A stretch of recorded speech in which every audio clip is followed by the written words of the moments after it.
Before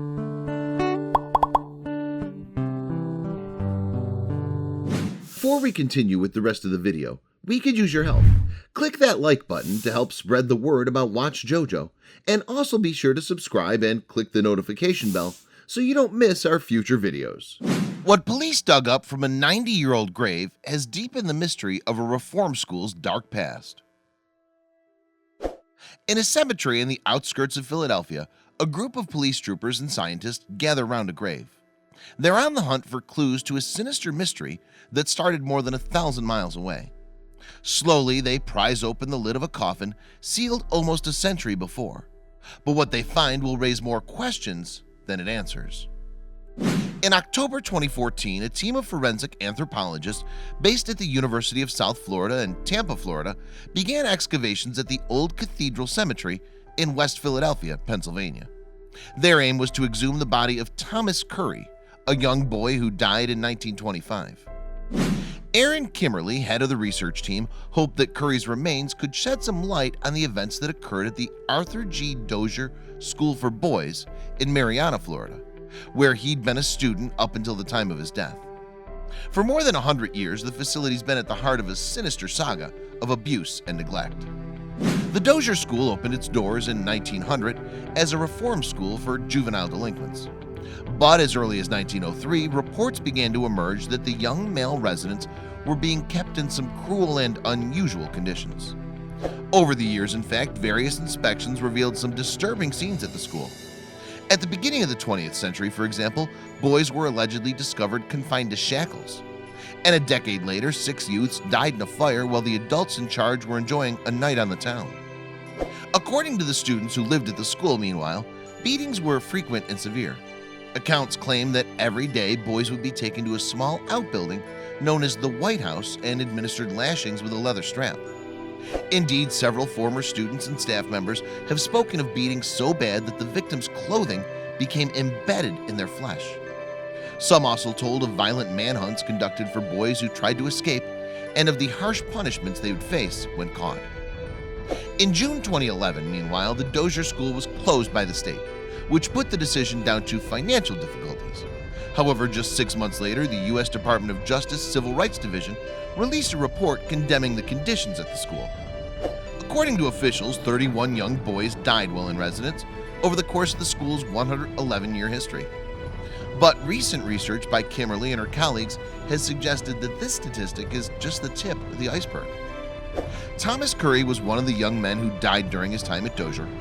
Having escaped the school and gone on the run, he was seemingly hit by a train and killed on tracks around 20 miles away. Or at least, that's what the Old Cathedral Cemetery records cite as his official cause of death. According to Curry's Florida death certificate, however, he suffered blunt force trauma to his skull from an unknown force. Still, whatever the circumstances around his mysterious death, his coffin was subsequently shipped to Philadelphia, where his grandmother lived, to be interred there. While investigating the alleged abuse at Dozier then, Kimmerly and her team began excavating a makeshift cemetery known as Boot Hill in the school grounds. Unfortunately, however, the remains were badly decayed.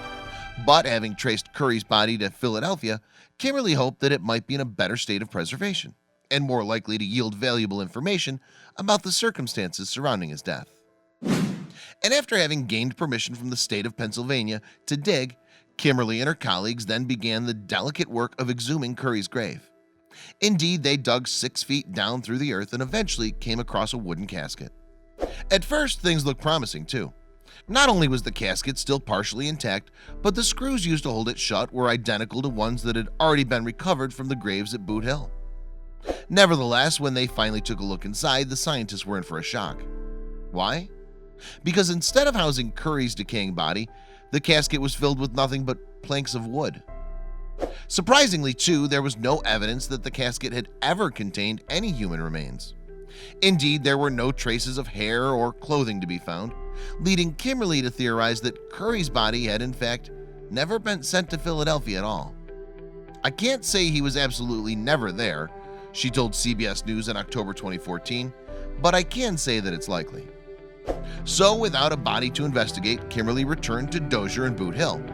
There, she hoped to compare samples of DNA from Curry's family with unidentified remains from the school cemetery to see if the boy's body had been buried there after all. Then in January 2016, after 4 years of research at the school, Kimberly and her colleagues published their findings in a report. Based on their investigations, they concluded that more than 100 boys died at Dozier between the start of the 20th century and 1973. Still, although evidence against the school is mounting up, those who allegedly oversaw abuse may never see the inside of a courtroom.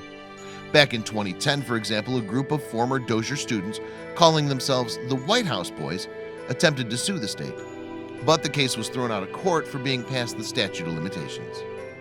Today then, the focus is on identifying the dead and attempting to provide closure for people such as Oval Smith Krell. Krell's brother George died after escaping Dozier in 1940, and she subsequently spent the next 7 decades hunting for his remains. Now, thanks to Kimberly, who identified George's remains among those found at Boot Hill, Krell finally has an answer to the mystery that's haunted her all those years. However, many other mysteries, such as the final resting place of Curry, might remain buried forever. Please don't forget to share this video with your friends below.